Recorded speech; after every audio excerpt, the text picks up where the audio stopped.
ஜீ Tamil news நேயர்களுக்கு வணக்கம். இன்றைய அரசியல் அப்டேட் நிகழ்ச்சியில் பல்வேறு அரசியல் களத்தில் நடந்த சுவாரஸ்யமான நிகழ்வுகள் குறித்து பேசியிருக்கிறோம். முன்னதாக அகில இந்திய காங்கிரஸ் தலைவரா ஆகிறாரா ப. சிதம்பரம் என்ற ஒரு முக்கிய கேள்வியானது எழுப்பப்பட்டிருக்கிறது. இது தொடர்பாக நமது செய்தி ஆசிரியர் நாகப்பன் நம்மோடு இணைந்திருக்க, அவரோடு கேட்கலாம். சார் வணக்கம். வணக்கம். அரசியல் களத்தில் ஒவ்வொரு நாளும் ஒரு புதிய மாற்றங்கள். நேற்று தான் தமிழக மாநில தலைவராக புதிதாக பொறுப்பேற்றிருக்கக்கூடிய மாணிக் தாகூர் நேற்றைய தினம் பொறுப்பேற்றிருந்தார். அடுத்த பேச்சுவார்த்தை அகில இந்திய காங்கிரஸ் தலைவர் ஆகிறாரா ப. சிதம்பரம் என்ற ஒரு கேள்வியானது எழும்பியிருக்கு. இதன் பின்னணி என்ன? அடுத்தடுத்து ப. சிதம்பரம் அடுத்த கட்ட நகர்வில் நகர்ந்துட்டே இருக்காரு. இதோட பின்னணி என்ன சார்?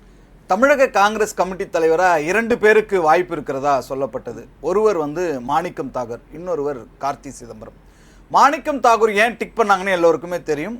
காங்கிரஸ் தாவேகா கூட்டணிக்கு ஒரு பெரிய விஷயங்களை சாதிச்சவர் மாணிக்கம் தாகூரும் பிரவீன் சக்கரவர்த்திக்கு ராஜ்யசபா சீட்டு. இப்போ எம்பியாக இருக்கிற மாணிக்கம் தாகூர் தமிழக காங்கிரஸ் கமிட்டி தலைவர் ஆனார்.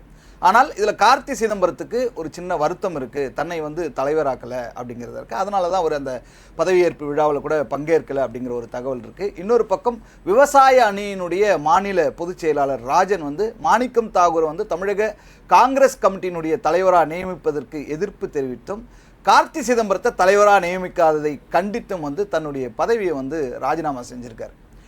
என்ன நடந்திருக்கும் அப்படின்னா, சிதம்பரத்தினுடைய ஒரு ஸ்கெட்ச் வியூகம் என்னவா இருந்திருக்கு, அகில இந்திய தலைவராக தானாகவும் தன்னுடைய மகன் தமிழக காங்கிரஸ் கமிட்டியினுடைய தலைவராக இருக்கணும் அப்படின்ற ஒரு வியூகத்தை நோக்கி அரசியலா காங்கிரஸ் முன்னெடுக்காதா? அதை குடும்ப அரசியல் அப்படின்ற காங்கிரஸ் முன்னெடுத்ததனுடைய ஒன்று. இன்னொன்று, இங்கே உழைத்தது யாரு, இந்த கூட்டணி மலர்வதற்கு முக்கியமான காரணம் யாருன்னா மாணிக்கம் தாகூர். அதனால் அவரை தவிர்த்து விடக்கூடாதுன்றதுக்காக இந்த விஷயம் நடந்திருக்கு. இப்போ அகில இந்திய காங்கிரஸ் தலைவர் ஏன்னா, இப்போ கார்கே அவருடைய பதவிக்காலம் அக்டோபர் மாதம் முடியுது. ஆனால் அடுத்த ஆண்டு பார்த்திங்கன்னா உத்தரப்பிரதேசத்தில், பஞ்சாபில், குஜராத்தில், இமாச்சல்னு ஒரு 7 மாநிலங்களில் சட்டப்பேரவை தேர்தல் நடைபெற இருக்கிறது. அப்போ கார்கே தலைமையில் இந்த சட்டப்பேரவை தேர்தலை அணுகாமல் வேறு ஒரு தலைவரை இடைக்காலமாக நியமித்து விட்டு அவருடைய தலைமையில் காங்கிரஸ் சட்டப்பேரவை தேர்தலை எதிர்கொள்ளணும் அப்படின்ற ஒரு பிளானில் இருக்காங்க. இந்த பிளானில் இருக்கும்போது தான் இப்போ சித்தராமையா கொஞ்சம் அதிருப்தியில் இருக்கும்போது அவரை அகில இந்திய காங்கிரஸ் தலைவராக இருக்கும்போது தன்னுடைய செல்வாக்கு உயரும். டி.கே. சிவகுமார் முதலமைச்சர் ஆன பிறகு தன்னுடைய செல்வாக்கை உயர்த்தி கொள்வதற்கு அவர் ஒரு மூவ் பண்ணுறாரு. அசோக் கெலாட் ஒரு பக்கம் மூவ் பண்ணுறாரு, இந்த பக்கம் ப. சிதம்பரம் மூவ் பண்ணுறாரு. 3 பேர் முட்டி மோதுகிறார்கள். கடும் போட்டி இந்த 3 பேருக்கு. இந்த 3 பேரில் ஒருவர் தான் அகில இந்திய காங்கிரஸ் தலைவர் ஆக போகிறாங்க. ப. சிதம்பரம் என்ன சொல்கிறாருன்னா, இந்தியா கூட்டணியில் நாங்கள் திமுகவை கூட இருக்கிறதுக்காக சில விஷயங்கள் பண்ணுவோம். அவர் ஏற்கனவே திமுக கூட்டணியில காங்கிரசுக்கான இடங்களை ஒதுக்கி இதுல ஒரு பேச்சுவார்த்தை பண்ணாரு. அரசியல் நகர்வுகளின் போது கூட திமுகவுக்கு ஆதரவாகவும் திமுக தலைவரை சந்திச்சதுல ஒரு முக்கிய பங்கு இவருக்கு ப. சிதம்பரத்துக்கு இருந்தது. அதனால தாவேகாவுடனும் அவர் நல்ல ஒரு வச்சிருக்காங்க. முதலமைச்சர் விஜயை பார்த்து சந்திக்கிறாரு, பேசுறாரு. அதற்கு பிறகுதான் அமைச்சரவையில் காங்கிரஸ் இடம்பெறுகிறது. 2 அமைச்சர்களுக்கு பதவி கொடுக்கப்படுது. அப்படிங்கும்போது இந்த இருவரையுமே சமாளிக்கக்கூடிய தெம்பு எனக்கு இருக்கு, சக்தி எனக்கு இருக்கு, ஆற்றல் எனக்கு இருக்கு. அப்ப இந்தியா கூட்டணியை விட்டு திமுக விலகாத அளவுக்கு நான் பார்த்து கொள்வேன். அதனால என்னால் அந்த சாதுரியமான செயலை செய்ய முடியும். தாவேகாவும் இருக்கும், திமுகவும் இருக்கும். அதனால அகில இந்திய காங்கிரஸ் தலைவர் பதவி எனக்கு கொடுங்க அப்படிங்கிறது தான் அவருடைய பார்வையாகவும் கருத்தாகவும் கோரிக்கையாகவும் இருக்கு. என்ன நடக்குது அப்படிங்கிறத கொஞ்ச நாள் கண்டிப்பா. இது ஒரு புறம் இருக்க, செல்வம் பெருந்தகை அவர்கள் மாநில தலைவர் பொறுப்பிலிருந்து அது அவரே ராஜினாமா செய்திருந்தாரு. இருந்தாலும் அவரை சமாதானப்படுத்திய முன்னாள் மாநில தலைவராக இருந்த கே.எஸ். அழகிரி என்று சொல்றாங்க. அப்போ இதுக்குள்ள நடந்தது என்ன? ஒரு பேச்சு போச்சு, செல்வம் பெருந்தகை திமுக விரைவில் இணைய போறாரு என்ற ஒரு பேச்சு பரவலா பரவிட்டு இருந்தது. இதன் பின்னணி என்ன? அவருக்கு அதிருப்தி இருக்கு, வருத்தம் இருக்குங்கிறத தாண்டி முன்னாடியே சொல்லிட்டார். மற்றவர்கள் காங்கிரஸில் இருக்கிற தலைமை மேலிடம் சொல்வதற்கு முன்னாடியே தேர்தலுக்கு பிறகு நான் காங்கிரஸ் தலைவரா தமிழ்நாட்டில் இருக்க மாட்டேன் அப்படின்றத சொல்லிட்டாரு. மகள் திருமணத்திற்காக காத்திருந்தது இப்போ அவர் விடுவிக்கப்பட்டார் அப்படிங்கிறது தான் சொல்லணும். உடனடியாக அவர் எந்த கட்சிக்கும் செல்வதற்கான வாய்ப்பு இல்லை அப்படிங்கிறது தான் கே.எஸ். அழகிரி சொல்லியிருக்காரு. என்னன்னா, அவர் அதிருப்தி காரணமாகவோ வருத்தம் காரணமாகவோ காங்கிரஸை விட்டு விலக மாட்டார், திமுகவில் சேர மாட்டார்னு சொல்லியிருக்காரு. அது அவர் ஒரு சின்ன சமாதானத்தை செய்திருக்கிறார் கே.எஸ். அழகிரி அப்படிங்கிறது தான். அப்போ செல்வ பெருந்தகை அவர் நிறைய விஷயங்கள் சொல்லி, நீங்கள் உங்களுடைய சேவை இங்கே தேவையாக இருக்குது, இந்தந்த விஷயங்களில் நீங்கள் கவனம் செலுத்த வேண்டிய தேவை இருக்குது. ஒரு முன்னாள் தலைவராக இருந்து நீங்கள் இன்னும் இந்த வெற்றிக்கு பாடுபட வேண்டும். இன்னொன்று, இங்கே தேசிய அரசியல் சார்ந்து நம்ம மக்களவைத் தேர்தலை நோக்கி நகர வேண்டும். ராகுல் காந்தியை பிரதமராக்குவது தான் நம்முடைய குறிக்கோள். அதனால் அதை நோக்கி நம்ம செயல்படுவோம்னு கே எஸ் அழகிரி சொல்லியிருக்காரு. செல்வ பெருந்தகை இப்போதைக்கு சமாதானமாயிருக்காரு. அதாவது தமிழ்நாடு முதலமைச்சர் ஜோசப் விஜய் அவர்கள் சட்டப்பேரவையில் ஒரு ஆக்ஷன் இப்படி செஞ்ச உடனே அதுக்கு விமர்சித்து அதுக்கு கண்டனமும் தெரிவிச்சிருந்தார் முன்னாள் காங்கிரஸ் மாநில தலைவராக இருந்த செல்வ பெருந்தகை. அப்போது திமுகவுடன் அதாவது நெருங்கிய ஒரு உறவு வைத்திருக்கிறாரு. தாவேக்காவில் ஆட்சியிலும் அதிகாரத்திலும் காங்கிரஸுக்கு பங்கு பெற்றிருக்கு. அப்போ இவருடைய விமர்சனங்கள் அது ஒரு இப்போ கூட்டணியில் இருக்கக்கூடிய தாவேக்காவுக்கு ஒரு நெருடலாக இருக்காதா? இல்லை, அது எல்லாருமே சொன்ன விஷயம்தான். விசிக தலைவர் திருமாவளவன், இந்திய கம்யூனிஸ்ட் கட்சி தலைவர் வீரபாண்டியன் எல்லோருமே அது ஏற்புடையது அல்ல அப்படின்னு தான் சொல்லியிருக்காங்க. அதில் தாவேக்கா கூட ஒரு சின்ன வருத்தத்தை பதிவு பண்ணியிருக்காங்க. என்னென்னா, உங்களுக்காக நாங்கள் இவ்வளோ பண்ணியிருக்கோம், நீங்கள் கொஞ்சம் பொறுமை காக்கக்கூடாதா அப்படிங்கிற ஒரு கேள்வி கூட ஆதவ அர்ஜுனா தரப்பில் வச்சதா ஒரு தகவல் வெளியாச்சு. இது ஒரு முதலமைச்சரை கண்டிப்பது அல்லது விமர்சிப்பது அப்படிங்கிறது அவங்களுடைய காரணம் இல்லை. கூட்டணி கட்சியாக இருந்து கொண்டு மௌனம் காப்பதாக இருந்தால் அதுதான் இன்னும் அது பெரிய சர்ச்சையை எழுப்பும். அதனால் அது ஒரு நட்பு சக்தியாக, ஒரு தோழமை சக்தியாக அதை சுட்டி காட்டியிருக்காங்க அப்படின்னு தான் பார்க்கணும். இதனால் ஒரு பெரிய சிக்கலும் இல்லை. சார், தொடர்ந்து தாவேக்கா கட்சியில் இந்த தோழமை கட்சிகளுடனுடைய ஆலோசனை கூட்டம், இதோடைய பின்னணி என்ன? ஏன் திடீர்னு இந்த தோழமை கட்சிகளுடைய ஒரு கூட்டத்தை தாவேக்கா கூட்ட திட்டமிட்டிருக்காங்க? ஜூலை 1ஆம் தேதி நாளை கோவளத்தில் நடைபெறுகிறது. இதில் தாவேக்கா கூட்டணி அமைத்திருக்கிற, ஆதரவு தெரிவித்திருக்கிற கட்சிகள் எல்லோருக்கும் அழைப்பு விடுக்கப்பட்டிருக்கு. விசிகாவுக்கு, ஐயுஎம்எலுக்கு, சிபிஐ, சிபிஎம், மதிமுகவுக்கு. திமுக இப்போது கிட்டத்தட்ட தனிமைப்படுத்தப்பட்டிருக்கிறது, பலவீனமாக இருக்கிறது அப்படிங்கிறது மாதிரியான ஒரு தோற்றம் இருக்கிற சமயத்தில் இந்த கூட்டணியை முழுமையான கூட்டணியாக நாம் மக்களவைத் தேர்தலை நோக்கி அறுவடை செய்யணும். இடைத்தேர்தலுக்காகவும் இந்த கூட்டணியை பயன்படுத்த வேண்டும். அப்போ முழுமையான கூட்டணியாக இந்த கூட்டணி இருக்கணும். அதை நோக்கிய நகர்வு தான் இந்த ஆலோசனை கூட்டம் அப்படிங்கிறது. நிதி நிர்வாகத்திலையா இருக்கட்டும், ஆட்சி அதிகாரத்திலையா இருக்கட்டும், சமமான பங்கை நாங்கள் கொடுத்த பிறகும் கூட இங்கே நீங்கள் எந்த விஷயமா இருந்தாலும் ஒரு நிதி பகிர்வில் மத்திய அரசோடு எப்படி செயல்படன்றது கூட நீங்கள் சொல்லலாம். அதே சமயத்தில் ஆட்சி சம்பந்தமான அறிவுரைகளையும் நீங்கள் கொடுக்கலாம் அப்படின்னு ஒரு முழுமையான ஒரு மனப்பாங்கோடு இந்த கூட்டணி செயல்பட வேண்டும் என்பதை உறுதிப்படுத்துவதற்கான ஒரு கூட்டணி. ஏன்னா முதல்வர் விஜய் இதில் கலந்துக்கிறாரு, அமைச்சர்கள் கலந்துக்கிறாங்க, கூட்டணி கட்சி தலைவர்கள் கலந்துக்கிறாங்க. இன்னும் ஒரு வெளிப்படையான ஒரு கூட்டணியாக இது இருக்கும். இடைத்தேர்தலையும் மக்களவைத் தேர்தலையும் நோக்கி அந்த கூட்டணி தொடர்ந்து உறுதிப்படுத்தணும், வலுப்படுத்தணும் அப்படிங்கிறதுக்கான விஷயம்தான். என்னன்னா, திமுகவுக்கு எந்த காலகட்டத்திலையும் அவங்க போயிடக்கூடாது, இடையில தக்க வைத்துக் கொள்ள வேண்டும் என்பதற்காகத்தான். அப்போ இங்கே அதிமுக சார்பில் சில விஷயங்கள் நடக்குது, எம்எல்ஏக்கள் தொடர்ந்து ராஜினாமா பண்ணுறது, இந்த மாதிரியான விஷயங்கள் கூட இப்போ பெருசாக கருத்து சொல்லலை. விசிக தலைவர் திருமாவளவனும் அவங்கள ஒரு பெரிய மறுப்பு சொல்ல, அதிமுகவுக்கு ஏன் இப்படி பண்ணுதுன்னு அவங்க மறுபரிசீலனை செய்யணும்னு சொல்கிறாங்க. இது ஒரு எதிர்ப்பு வெளிப்படுத்துகிறாங்க. ஆனால் தாவேக்காவை யாருமே இங்கே குற்றம் சாட்டலை. முதலமைச்சர் சட்டப்பேரவையில் அந்த செய்கைக்கு வருத்தம் தெரிவித்தவங்க, கண்டனம் தெரிவித்தவங்க, ஏற்புடையது இல்லைன்னு சொன்னவங்க இந்த விஷயத்தில் ஒரு முழுமையான கருத்தையோ எதிர்ப்பையோ அவங்க தெரிவிக்கல. அப்ப இந்த கூட்டணியை இன்னும் வேற லெவலுக்கு அவங்க கொண்டு போகணும்ன்றதுக்காக தான் இந்த தோழமை கட்சிகளுடைய ஆலோசனை நாளை நடைபெறுகிறது. சார், இது ஒரு புறம் இருக்கு. மற்றொரு புறம் தமிழ்நாடு முதலமைச்சர் ஜோசப் விஜய் அமைச்சர்கள் இது மட்டும் நீங்க செய்யாதீங்க, இது அது அந்த என்ன விஷயத்துக்கு அவர் தடை விதிச்சிருக்காரு? ஏன்னா அடுத்தடுத்து அமைச்சர்களுடைய சர்ச்சை, செய்தியாளர்களை சந்திப்பாகட்டும், இல்லை பேனரில் பேர் போடுகிறதுல பிரச்சனையாகட்டும், தற்பொழுது அமைச்சர் சரத் அவருடைய அந்த மருந்து விவகாரமாகட்டும், தொடர்ந்து அடுத்தடுத்து சர்ச்சையில் சிக்கிக்கொள்ளக்கூடிய அமைச்சர்களுக்கு என்ன தடை விதித்திருக்கிறார் தமிழ்நாடு முதலமைச்சர்? இப்போ அவர் போதைப் பொருள் தடுப்பு அப்படிங்கிற விஷயத்துக்காக ஒரு மாரத்தான் விழிப்புணர்வு ஓட்டம் பண்ணார். அன்னைக்கு தான் அமைச்சர் சரத் அந்த போதைப் பொருளை பயன்படுத்தினாரான்ற சர்ச்சை வந்துச்சு.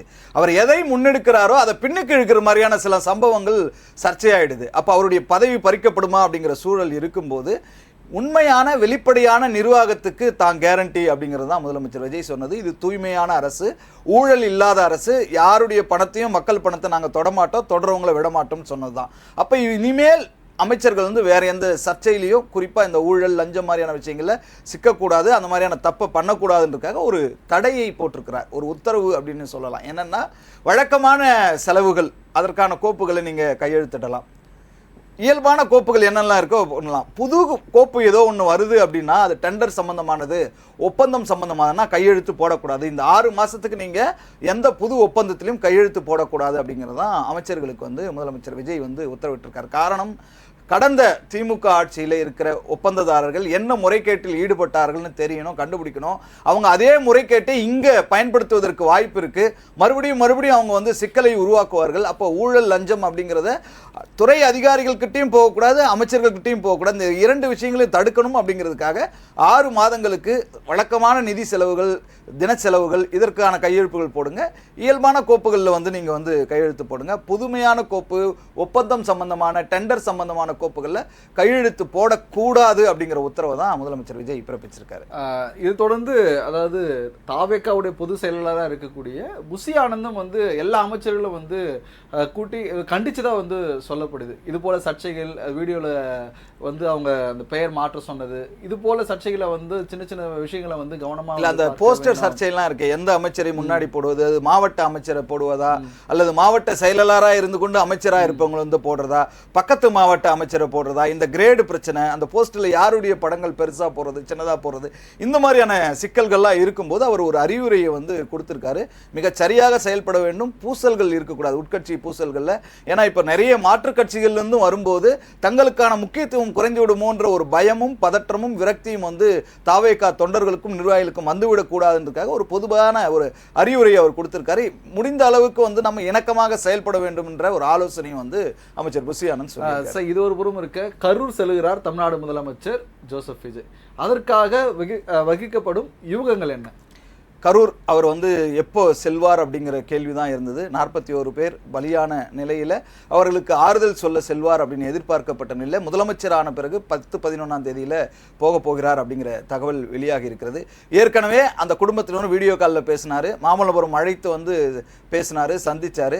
20 லட்சம் வங்கி கணக்கில் வர வைக்கப்பட்டது. இப்போ அவங்களுக்கு வேறு ஏதேனும் உதவிகள் இருக்கா அப்படிங்கிற ஒரு கேள்வியோடு இருந்தது. நான் குடும்பத்தில் உங்கள் வீட்டு மகனாக இருந்து பார்த்துக்கொள்வேன்னு சொன்னார். அப்போ அந்த 41 பேருடைய குடும்பத்தை சந்திக்க போகிறார், அவர்களுக்கான கோரிக்கைகளை நிறைவேற்ற போகிறார். அது மட்டும் இல்லாமல் நலத்திட்ட உதவிகளையும் வழங்குகிறார். இது ஒரு சுற்றுப்பயணமாக இருந்து கொண்டு அரசு நலத்திட்ட உதவிகளையும் வழங்க போகிறார். இப்போ ஸ்டாலின் வந்து ஒரு மாவட்டத்துக்கு போனார்னா முதலமைச்சராக இருக்கும்போது அங்கே சுற்றுப்பயணம் மேற்கொள்வார், ஆய்வு செய்வார், அதுக்கப்புறம் நலத்திட்ட உதவிகளை வழங்குவார், நீண்ட உரையாற்றுவார். இதே விஷயத்தை இப்போ இருக்கிற சிஎம் விஜய் வந்து ஃபாலோ பண்றாரு.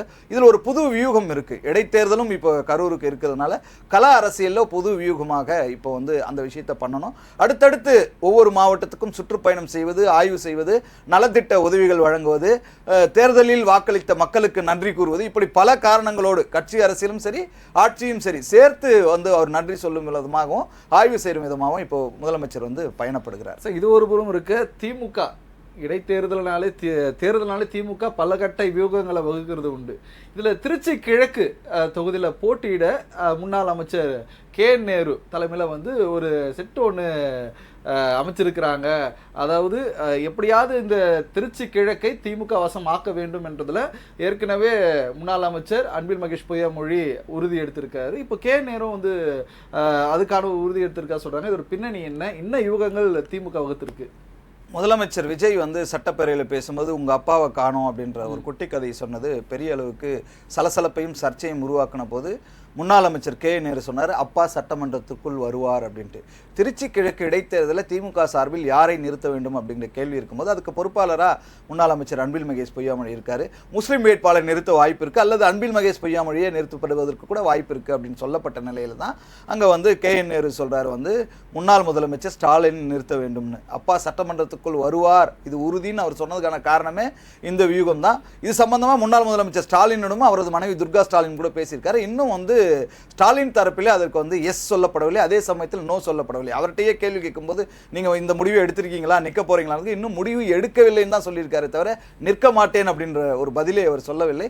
தொடர்ந்து அதற்கான ஆலோசனைகள் போயிட்டு இருக்கு. 2வது முறையாக ஒரு இடைத்தேர்தல் நிற்கும் போது அங்கே வெற்றி பெறுவதற்கான எந்த அளவுக்கு காரணிகள் இருக்கு, ஒட்டுமொத்த திமுகவும் அங்கே களமிறங்கி செயல்படுமா, நேருவும் அன்பில் மகேஷ் பொய்யாமொழியும் இணைந்து செய்வாங்களா, அவங்களுக்குள்ள இருக்கிற ஏதோ ஒரு விஷயமோ உட்கட்சி மோதலோ பூசலோ ஒரு ஈகோவோ இங்க வந்து யாரையுமே வந்து வீழ்த்துவதற்கு காரணமாக இருந்துடக்கூடாதுன்றதுல ஒரு தெளிவு இருக்கு. அப்ப போக போக தெரியும். ஆனால் இன்னமும் அந்த பேச்சுவார்த்தை இருக்கிறது, முடிவு எடுக்க முடியாத ஒரு சூழல் இருக்கிறது.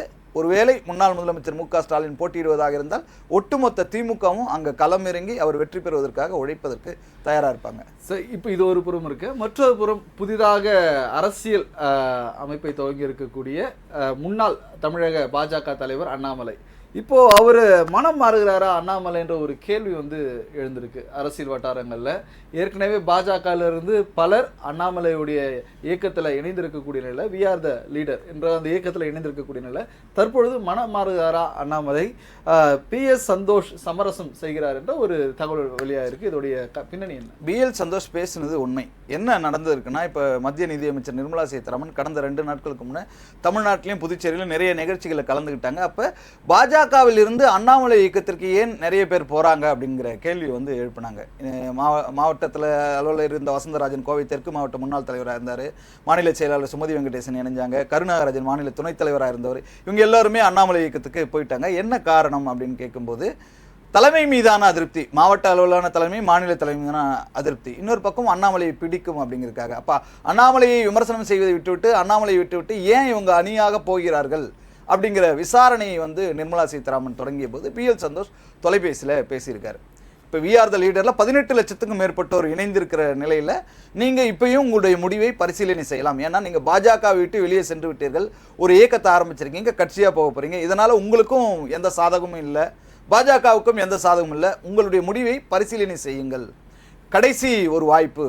ஏன்னா வந்து நீங்கள் பாஜகவில் மீண்டும் வருவதாக இருந்தால் நான் வந்து பேசுகிறேன், ஒரு சமரச பேச்சுவார்த்தை வந்து இங்கே நடத்துகிறேன், பாஜகவில் நீங்கள் மீண்டும் வர்றதுக்கு எந்த சிக்கலும் இருக்காது அப்படின்னு பி.எல். சந்தோஷ் வந்து தொலைபேசியில் அண்ணாமலைகிட்ட பேசியிருக்காரு. ஆனால் அவர் முன்ன வச்ச காலை பெண்ணை வைக்க மாட்டேன் அப்படின்ட்டும், இந்த முடிவு சரியாக இருக்காது, சரியோ தவறோ நான் வந்து ஒரு இயக்கம் ஆரம்பிச்சுவிட்டேன், இதிலேயே செயல்பட போகிறேன் அப்படின்னு சொல்லியிருக்காரு. அந்த சமரச பேச்சுவார்த்தை அப்படிங்கிறது தோல்வியில் தான் முடிஞ்சிருக்கு. பி.எல். சந்தோஷ் சொல்வதை அண்ணாமலை கேட்டுக்கொள்ளவில்லை. அவர் வந்து தன்னுடைய இயக்கத்தை இன்னும் வலுப்படுத்துவது அப்படிங்கிற விஷயத்தில் தான் இருக்கார். ஜூலை மாதம் முழுக்க போதைப் பொருளுக்கு எதிரான ஒரு பாதுகாப்பு விழிப்புணர்வையும், ஆகஸ்ட் மாதம் முழுக்க சுற்றுச்சூழலுக்காகவும் பண்ண போகிறாரு. ஆகஸ்ட் 15 அப்துல் கலாம் அரசியல் பயிற்சி மையத்தை ஒன்று தொடங்குறாரு. இப்படியான விஷயங்கள் வந்து அவர் தொடர்ந்து பண்ணும்போது மிக விரைவில் வந்து அந்த இயக்கத்தை கட்சியாக மாற்றுவதற்கான கட்டமைப்போடு அவர் தீவிரமாக அடுத்த சட்டமன்ற தேர்தலில் அவங்க தேர்தலை சந்திக்க தயாராக இருக்கிறதாகவும் பேசப்பட்டு பெருந்துறையில் நிற்கலாமா அப்படிங்கிற அளவுக்கு கூட அண்ணாமலை ஆலோசனை செய்துவிட்டு வர்றாரு. அந்த கொங்கு பெல்ட்டில் தன்னுடைய சமூக வாக்குகளை முழுமையாக பெற்றுவிட முடியும். இடைத்தேர்தல் அப்படின்னு இருந்தாலுமே கூட தன்னை வலுவாக முன்னிறுத்துவதற்கும் தன்னுடைய கட்சியை வலுவாக முன்னிறுத்துவதற்கும் சரியான வாய்ப்பு அப்படின்னு சொல்கிறாங்க. அது ஆலோசனை அப்படிங்கிற அளவில் தான் இருக்கு. தேதி அறிவிக்கப்பட்ட உடனே இவங்களுடைய ஆலோசனை எந்த அளவுக்கு செயல்பாட்டு வடிவத்துக்கு வரும்ன்றதை பார்க்கலாம். கண்டிப்பா சார். அரசியல் களத்தில் நடந்த பல்வேறு நிகழ்வுகள் குறித்து விரிவான தகவலுக்காக நன்றி. நன்றி. மற்றொரு நிகழ்ச்சியில் உங்களை சந்திக்கும் வரை உங்களிடமிருந்து விடைபெறுவது நான் சாமுவேல் எபினேசர். நன்றி, வணக்கம்.